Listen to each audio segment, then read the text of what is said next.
Ladies and gentlemen, good day and welcome to Solarium Green Energy Limited H2 and FY26 earnings conference call hosted by CIL Advisors. As a reminder, all participant lines will be in the listen-only mode and there will be an opportunity for you to ask questions after the presentation concludes. Should you need assistance during this conference call, please signal an operator by pressing star then 0 on your touchtone phone. Please note that this conference is being recorded. I now hand the conference over to Mr. Abhishek Mehra from CIL Advisors. Thank you, and over to you, Mr. Mehra. Thank you, Neerav. Good afternoon and welcome everyone. Thanks for joining this H2 and FY26 earnings conference call of Solarium Green Energy Limited. The investor updates have already been uploaded to the stock exchange and on the company website. In case you do not have a copy of the same, please feel free to write to us. To take us through the discussion, we have with us from the management team, Mr. Ankit Garg, Chairman and Managing Director, Mr. Pankaj Kothi, Full-Time Director, Mr. Rohit Jindal, Chief Financial Officer, and Pankaj Thakkar, Company Secretary and Compliance Officer.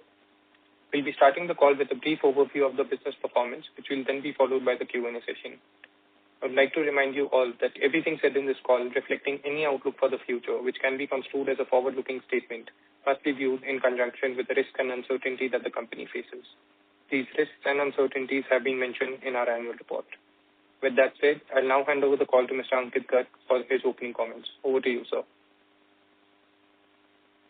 Thank you and good afternoon, everyone. Welcome to Solarium Green Energy's earnings call for the financial year ended March 26. We appreciate you joining us today, and I will use the next few minutes to walk you through the operating environment we navigated during the year, the key development across the businesses, and the strategic shifts we have deliberately undertaken to position the company in the next phase of growth. The macro backdrop for the solar in India continued to be broadly constructive through financial year 26. India's total renewable energy capacity crossed 279 gigawatt as of April 26, with solar alone at over 154 gigawatt. The country added a record capacity during the year, and solar remained the single largest contributor to the new renewable installations, accounting for nearly half of the cumulative renewable capacity. The government's intent to reach 500 gigawatt of non-fossil fuel capacity by 2030 has not wavered, and on-ground execution has picked up considerably.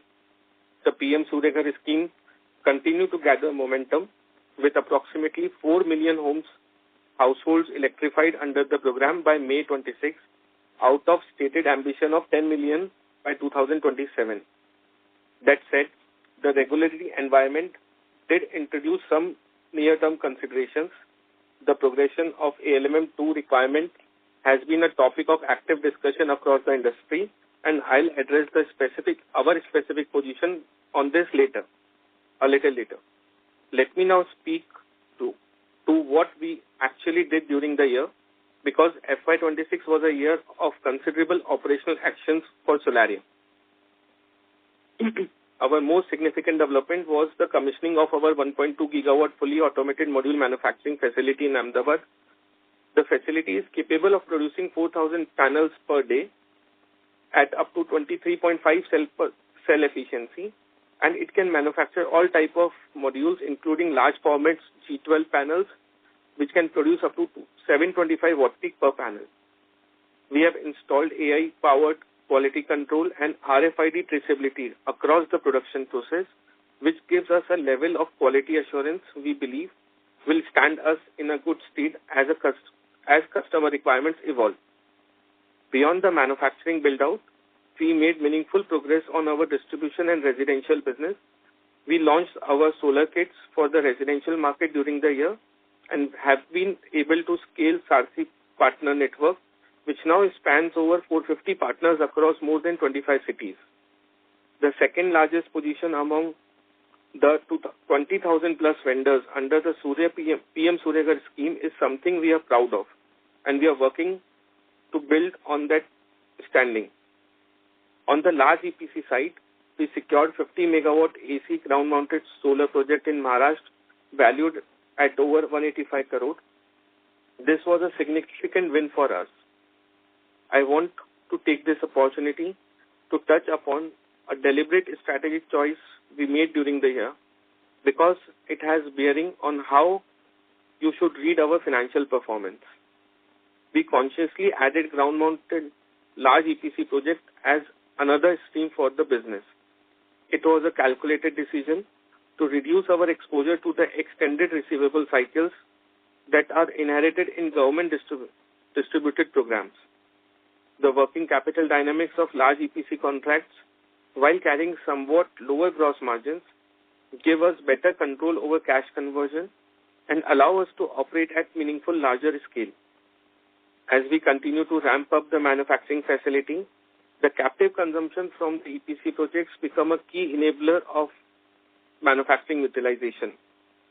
We currently have approximately 65 megawatt of confirmed captive module consumption within our EPC order book and a forward pipeline of over 300 megawatt of projects under active discussion. This integration between manufacturing and EPC is what makes the business model increasingly self-reinforcing as we scale. On ALMM2, I would note that a significant portion of our current order book relates to module supplies for the projects that were bidded prior to 31st August 2025, wherein the use of non-domestically produced solar cell continues to be permissible.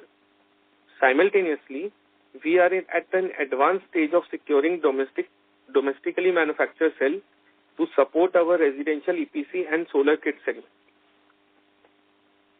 We do not see ALMM2 as an unmanageable constraint, and in fact, our manufacturing scale position us reasonably well at the broader industry transition towards the greater domestic content. To summarize the operational picture, FY26 was a year in which we built the infrastructure, secured the talent, and made the strategic choices that lay foundation for more integrated, more scalable business. We exit the year with unexecuted order book of over 300 crore, a manufacturing facility now active, ramp up, and a residential distribution network that is starting to show meaningful traction. I am confident in the direction where we are headed. I will now hand over to our Chief Financial Officer, Rohit, who will take you to the financial performance for the year. Over to you, Rohit. Thank you, Ankit. Good afternoon to everyone on the call. I will take you through the financial performance for FY26 and in particular help contextualize how the strategic shift Ankit described has translated in our numbers. Starting with the top line, total income for FY26 came in at 368 crore, reflecting growth of 60% over the 230 CR we reported in FY25. On a 3-year basis, our revenue CAGR stands at 55% since FY23. The growth has driven principally by the ramp-up in the large EPC project execution. You will note that the C&I and ground-mounted segment show a sharp increase in our revenue contribution during the year to 227 CR, up from 114 CR for the prior year. Residential rooftop revenue came at 80 CR, while the distribution segment contributed 61 CR. The reclassification where solar kit revenue shifted into the distribution vertical is the primary reason for the apparent movement between the residential and distribution lines on a year-on-year basis. EBITDA for the year was 35.3 CR compared to 26.9 CR in FY25, representing growth of approximately 31%. The EBITDA margin came in around 9.6% on total income. On a 3-year CAGR basis, EBITDA has grown at 82% since FY23. Gross profit for the year was 111 CR at a gross margin of approximately 30%, compared to 79 crore and 34.5 in FY25. As Ankit explained, the shift in business mix towards ground-mounted EPC projects, which typically carry lower margins than other segments, accounts for the moderation in gross margin percentages. In absolute terms, gross profit grew 40% year-on-year. Profit after tax for FY26 was 20.5 CR, marginal above the 18.6 CR, which we reported in FY25. PAT margin stood at approximately 5.6% of total income. The major growth in PAT despite 60% revenue growth required some explanation, and I want to address that directly. There are two specific items that affect the PAT trajectory this year, both of which are directly attributable to the business strategic investments which we made. First, Finance cost increased to 10.5 CR in FY26 compared to 3.5 crore in FY25. This increase reflects the borrowings taken on fund to commissioning of our module manufacturing facility, a capex of approximately 90 CR and 100 CR in working capital for our 1.2 gigawatt manufacturing plant. And the associate financial cost was naturally flowed through the income statement. This is only one-time setup in our cost-based tie-up to a specific capital investment, and we would expect the finance cost trajectory to stabilize as the manufacturing operation ramp up and generate returns. Secondly, the shift towards EPC business came with a corresponding build-up in working capital. Trade receivable on the balance sheet stood at 152.6 CR at the year end, up from 90.9 CR regarding the prior year, consistent with the growth of EPC revenue and associate billing cycles. Inventories also grew up to 99.7 CR, reflecting both the manufacturing operation and project pipeline. Total assets on a consolidated basis expanded to 459 CR from 234 CR in FY25. Cash and bank balances at year end were 90.4 CR, which provide us with healthy liquidity position to support ongoing operation and the forward pipeline. I would also draw your attention to our second half performance, as it offers a useful lens on the business trajectory. H2 FY26 revenue was 251 CR, up 70% from 188 CR in H2 FY25. EBITDA in the second half grew 27% year-on-year basis, and PAT grew 2%, with both the gross margin compression and the high finance cost I described weighing on the second half PAT as well. Looking ahead, we are focused on improving gross margin recovery as our captive manufacturing integration deepens and we reduce external procurement dependency. We expect finance costs as a proportion to revenue to reduce progressively as the manufacturing asset generate returns. And we remain attentive to working capital discipline as we scale the EPC order book. I will stop here, and we are both happy to take your questions. Thank you, everyone. Thank you very much. We'll now begin with the question and answer session. Anyone who wishes to ask a question may press star and 1 on their touchtone telephone. If you wish to remove yourself from the question queue, you may press star and 2. Participants are requested to use handsets while asking a question. Ladies and gentlemen, we will wait for a moment while the question queue assembles. Participants, you may press star and 1 to ask a question.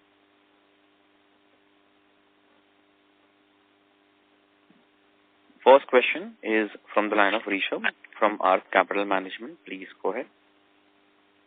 Yeah, good afternoon, sir. Thank you for the opportunity. I wanted to ask, the 1.2 gigawatt manufacturing facility is now commissioned. What is the current utilization rate, and when do you expect it to reach optimal utilization? Like, what does optimal look in terms of revenue? Also, will this capacity be used for internal consumption, or there will be external sales as well? What would be the breakup between external sales and captive consumption? Hi, Rishabh. First point, what is the utilization right now? Currently, the factory is running at around 45% utilization. We have reduced the utilization for last 10 days because of this ALMM2 applicability. We was just trying to figure out on how the market is responding to that circular. Coming to the consumption pattern, we are expecting almost 40 to 50% of the production will be captively consumed in our own EPC projects. Second consumption pattern will be the solar kits which we have launched. Because of that kit, we are expecting higher volumes through our existing residential business. So that will be a second bigger consumer in-house consumption for us. And the third is like what orders which we are getting from the other EPC players. So effectively, we are targeting 50 to 60% in-house consumption of the production, at least. Right. So you have described the shift to large EPC as deliberate, driven by the desire to avoid extended receivable cycles in the government distributed residential programs. But large EPS projects also carry concentration risk, with one 50 megawatt project in Maharashtra representing a significant portion of the revenue. How are you thinking about the client and project concentration? So yes, surely that risk is always there about the project concentration. But what was the learning from our last year is like we had done a lot of projects for NTPC, and while handling multiple sites, so we have executed more than 250 sites. The significant challenge comes from non-concentrated sites even, because every site has their own decision maker, own head, and which somehow affects the timeline of the execution of the project. At least if the site is concentrated, we will be very sure that these are the 6 people or 7 people team which we have to convince and get the project through. So that is why we have shifted our focus to bigger ground-mounted projects. Right. So the presentation mentions a forward pipeline of 300 megawatts of EPC projects under active discussion. What is the typical conversion rate from discussion to confirmed order, and over what time frame? Conversion rate is very difficult to say, because what happens if, let's say, one order is of 100 megawatts. If it gets through, the conversion will become 30%. If it doesn't get through, it becomes 0. But these all pipeline are in advanced stage of discussion, and we are hopeful that within next 2-3 months, at least we'll have 60% of conversion through this pipeline. Right. And the residential rooftop segment revenue has moved around significantly. If we strip out the reclassification into distribution vertical, what is the underlying growth in the residential installations in FY26? So we have added up another 12 to 14 crores of business last year through the kit sales. So because what is happening in our core residential projects, we are doing end-to-end installations, and there were a lot of operational challenges which we were facing to scale up the business. And in our kit business, we have de-scoped those particular 2-3 operational challenges, and we have realigned our strategies wherein we are using our SARC partners for more of those scopes into their area. So end-to-end we have done 80 crores, but in kit sales we have added another 14 crores through kit sales last year. Right. So it will also help reduce our dependency on the fixed cost, basically. Right. Okay. So my last question is, can you give us revenue and EBITDA guidance for FY27, or at the minimum directional commentary on whether you expect margins to expand or contract from FY26 levels? Rohit? So we want to kind of, in terms of guidance, we expect margins to be minimally protected at these levels. We don't foresee any sort of further fall as we are moving towards lower fixed cost model, right? On top of it, in terms of revenue guidance, we kind of see the revenue continue to grow more at whatever rate it has grown in the past couple of years. So that's the bare minimum we expect. With the manufacturing facility going live, with our current order book in hand, we expect the growth rate to further accelerate in terms of top line. Right. So that is all from my side. Thank you so much for answering my questions. Thank you, Rishabh. Thank you. Participants, you may press star and 1 to ask a question. Next question is from the line of Yashvi Gandhi from Molecule Ventures. Please go ahead. Hello, am I audible? Yes, ma'am. Can you speak a little louder, please? Yeah, sure. Good afternoon. Thanks for the opportunity. So I had a few questions all on the bookkeeping side. My first question being that the EBITDA margins came in at approximately 9.5% and gross margins have declined from 34.5% to around 30%. Is this the new normal for the business given the EPC mix, or do we see a pathway back towards the higher margins as the manufacturing integration deepens? So this should be in the range of say 10% to 12% to be transparent. Right? Okay. And the interest cost has significantly gone up. What is the current debt on the books and what cost and what does the repayment schedule look like?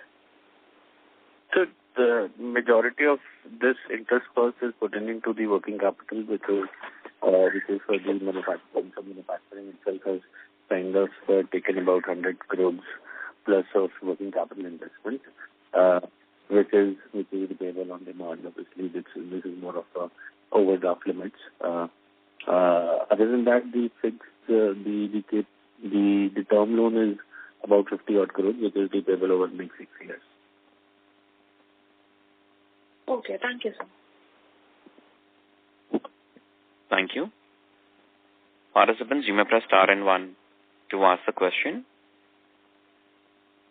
Next question is from the line of Shruti Malpani from AIF. Please go ahead.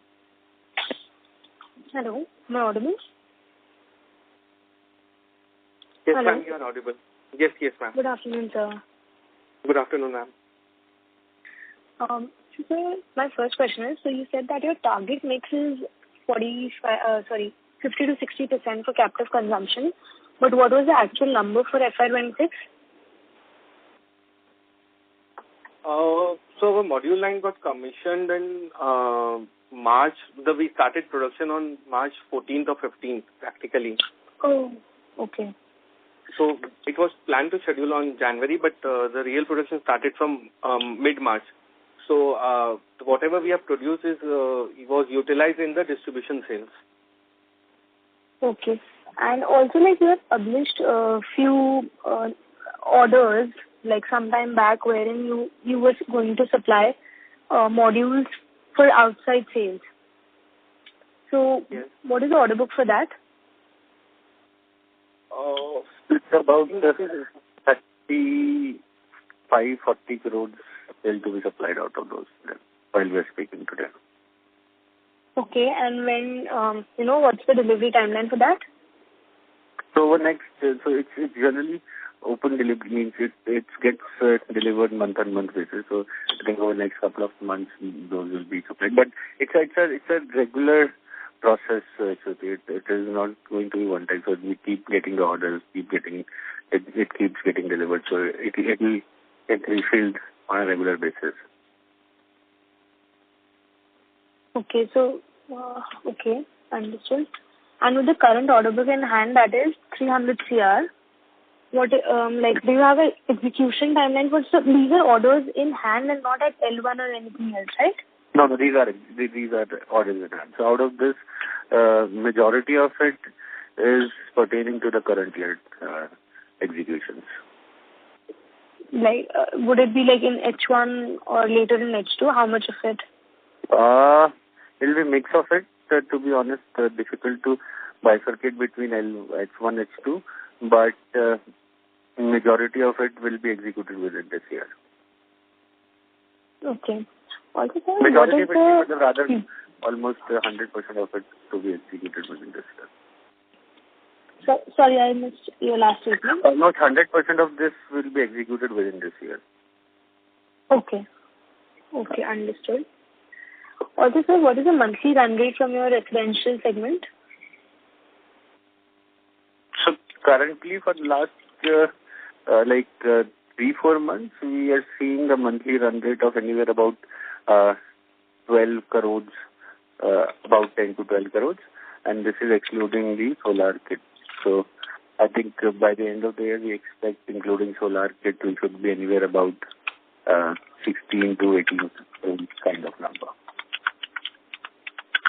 Okay. By end of calendar year, right? Yeah. Okay. And also, sir, like, how can you understand the margins for your manufacturing business? So, in a prox range, if you could say, like, what is the cost for one panel versus the realization you get on selling it to outside players and not for captive consumption? It's a bit tricky situation at this point in time, but given we generally operate at a cost-plus model, so we target our gross margins or rather the overall margins to be above 15%. Okay. Got it. And now, since you will be procuring domestically, wouldn't that reduce those margins? So, as I said, the overall industry works on a cost-plus model. Mm-hmm. So, it is generally the market-driven stuff. The things will shape up over the next 3 to 6 months, given the new interventions and all that stuff, right? So, it is going, the industry is yet to see that, but what we foresee that the bare minimum margins which will be stacked up is anywhere about 50-odd%. Okay. One last question I had. So, sir, what is your take upon the installed versus actually commissioned capacity for solar cells?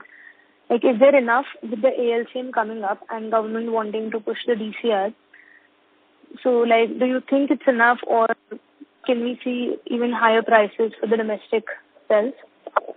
So again, as I said, of course, from a cell standpoint, Shruti, you're right. But at the same point in time, as I said, the industry doesn't work on absorbing the reverse model. It works on a cost-plus model. So whatever increase in the price of cells generally gets passed on to the customer.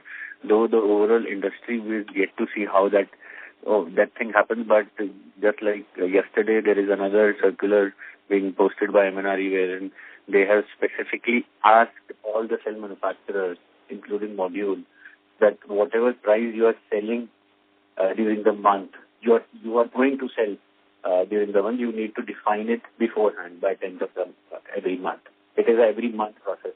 So government, along with it, is also trying to cover up the anti-profiteering stuff that is expected by the cell manufacturers, right? As far as the overall the cell manufacturing capacity is concerned, Ankit, you want to take that? But in general, maybe you can correct if I'm wrong. So it's about 30-odd gigawatt of capacity, out of which I think 60% is monopile, right? So over next 6-8 months, there will be enough capacity, expected capacity to be installed for cell in India.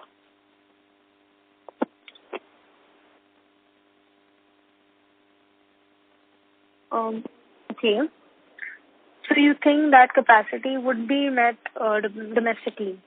Like, yeah. Mm-hmm. So most of the manufacturers, we are meeting people, the cell manufacturers. We haven't seen anybody kind of showing a negative thing or showing a challenge of unavailability at this point in time.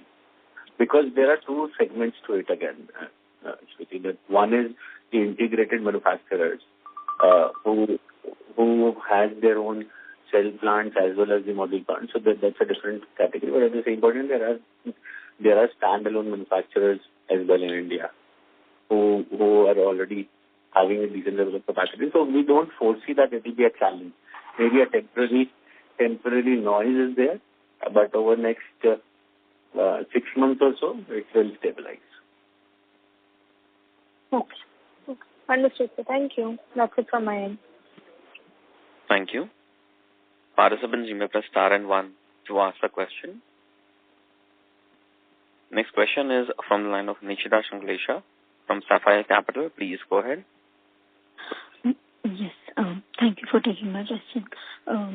So I wanted to understand about the capex. From what I understand, we've done with most of the capex. So do we foresee any capex in FY27, and what can be the amount if you can give? We're not foreseeing any major capex during this year. It's majority. FY27 will be majority be anchored around the execution and the ramp up for the module. Okay, understood. And my next question would be, you mentioned that our margins can be in the range of 10 to 12%. Currently, they are in the range of around 8-9%. So, can we see the exit EBITDA margins in FY27 at around 10-12%? Yeah. Okay. And another thing I wanted to understand, I missed that part, about the interest cost, like what is the timeline for us to repay the debt that we've taken, and do we see the interest cost going to the normal level of around 35 crores or in FY27? No, so the current interest cost for FY26 was about 10.5 crores in absolute terms. Not 35 crores. So the overall loan or overall loans is about is between two parts. One is the normal working capital loans, which is about 100 crore plus, and the second part is the term loan for the capex for the new factory, which is about 50 odd crores. So all the capex for the term loan, it's repayable over the next 6 years, and the working capital is a working capital loan. Okay. Understood. But the only reason this has shoot up is not in absolute terms. So in absolute terms, it will remain in the same range. Rather, it will marginally increase. But given it is pertaining to the forward investment, right? So majority of it is as we grow up, as we ramp up in the operations takes up, in terms of percentage term, it will go down. It will eventually increase the overall PAT percentage. Right. Okay. And on the working capital cycle, now that we've started taking, we've shifted our product mix to larger ground-mounted EPC contracts. So, how does our receivables look like going forward? So in a larger ground mount, generally, unlike the 120, 180, 150 days kind of cycle in government projects, in the larger ground, in these sort of projects, we generally kind of keep getting the money during the execution itself. So as we say, once we do the delivery for modules, or after the delivery, in next 15 to 30 days, we receive the amount for modules. As we kind of deliver the other BOS, balance of system material, we get the money next again 50-30. So it gets kind of overall cycle gets reduced significantly. Like for a project of 150 odd crores, the overall working capital will be less than 30-35 crores requirement. Okay. That's how it's significantly reduced. Okay, understood. Thanks so much. Thank you. Participants, you may press star and 1 to ask a question. Next question is from the line of Harsh Sethia, individual investor. Please go ahead. Good afternoon and thanks for the opportunity. Am I audible? Yes, sir. Good afternoon, sir. You have recently entered the solar kit business for the residential market. Can you help us understand the strategic rationale here, particularly at a time when you are scaling a large EPC business and ramping up manufacturing? How does the solar kit fit into your existing value chain? Does it consume your own manufactured modules? And is this primarily a distribution play, or do you see it evolving into something more integrated over time? Sir, it is a kind of very strategic decision wherein when we have invested in our own module manufacturing line, now we have our own branded panels, all certifications and by the name of Solarium. So in our previous residential vertical, what we were doing is we were taking modules from X brand or Y brand and we were supplying it to our consumers, wherein we have built up the capability of end-to-end installations in a distributed manner through direct sales, and our Solar Sathi program, more than 400-500 partners are working with us. Now, what we have changed into that program is everything will be branded on the name of Solarium. So, for example, PVC pipes, previously it was X brand, now it is by the name of Solarium. ACDB, DCDBs, all the components. There are more than 20-25 components in a home installation. Major of the components are in the brand name of Solarium, along with the modules, which are the major component for a consumer. So now we have changed our pitch after commissioning of our module line, and we have diverted the whole pitch to in terms of we as a Solarium are producing and manufacturing, and we are only installing and taking care of the system.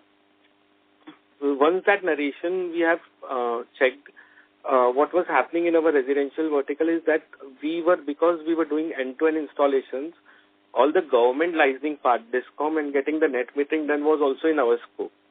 So in our kit business, wherein we have already set up our distributional capabilities, we know the consumer, we know the local EPC player. There are more than 20,000 empaneled EPC players who are working into this sector.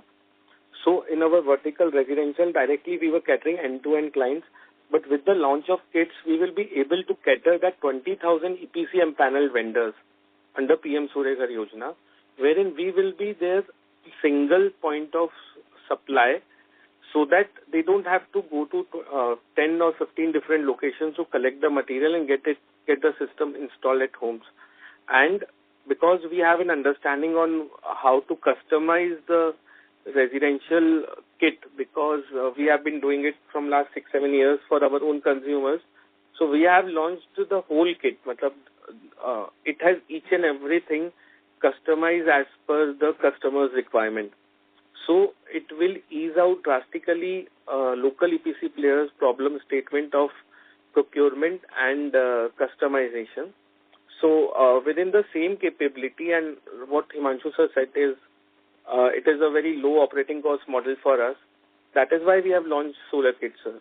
So with solar kits, we are targeting a broader reach through Pan-India. We will be launching our kits into multiple other states very soon.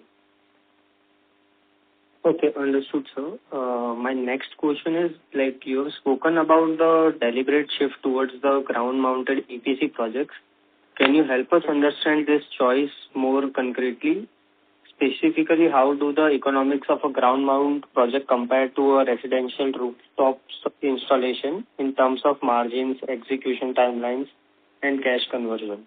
And what is the revenue visibility you currently have in this segment between your confirmed order book and pipeline under discussion? And given India's 500 gigawatt target and the scale of utility solar still to be built, how large do you see this opportunity becoming for Solarium over the next 3 to 5 years?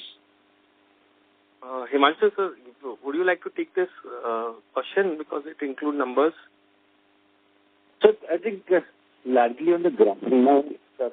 So why this decision? I think we try to cover in the details a little bit of presentation. But one, it kind of helps us as an organization reduce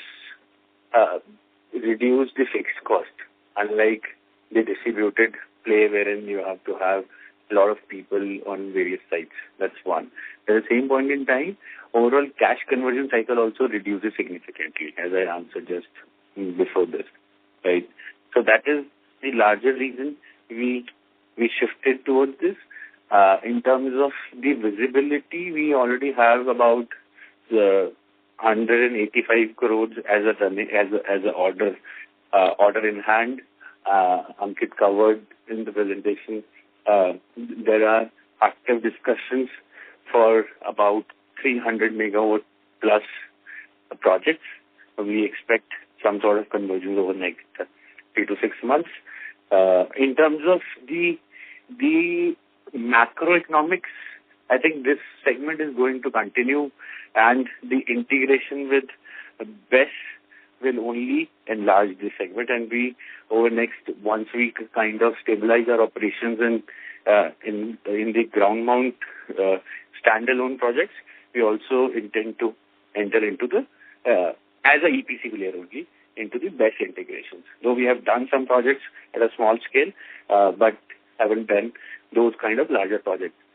So that is how we kind of foresee this segment and being important for us in a medium to longer term journey. Okay, thank you, sir, for answering the questions. Thank you, sir. Thank you. Participants, you may press star and 1 to ask the question. Next follow-up question is from the line of Shruti Malpani from AIF. Please go ahead. Sir, there's a sudden increase in the other current liabilities of the company from 4 CR to 36 CR. So what is the increase attributable to?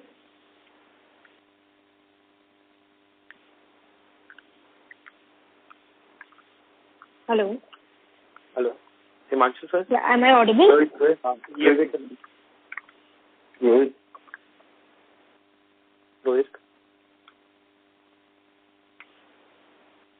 Rohit, are you there? Rohit, sir, may I request you to unmute your line, please?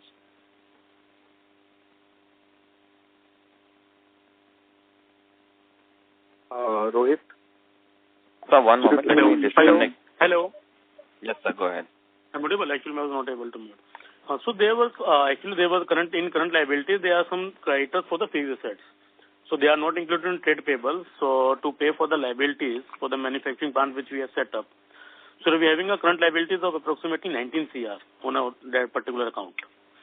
And then several, you can say that are payable to employees like a normal year-end procedure, 2 crores. Then my... I'm so sorry, I missed what was it? What was the 19 CR for? 19 CR for the creditor for the fixed assets. The capex what we have done, they are not trade payables. So we have included in the current liabilities. So 19 crores of payable was there as on 31st of March against the capex what we have done. Okay. And then we had an advance from customers, 5.5 CR. Okay. That's why. Okay. Understood. Thank you. Thank you. Participants, you may press star and 1 to ask the question.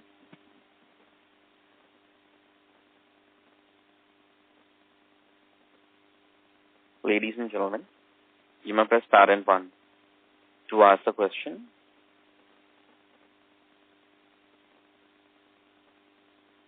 As there are no further questions, I would now like to hand the conference over to Mr. Ankit Garg for closing comments. Thank you all for your time and questions today. We look forward to speaking with you again. Thank you very much. On behalf of TIL Advisors, that concludes this conference. Thank you for joining us, and you may now disconnect your line. Thank you.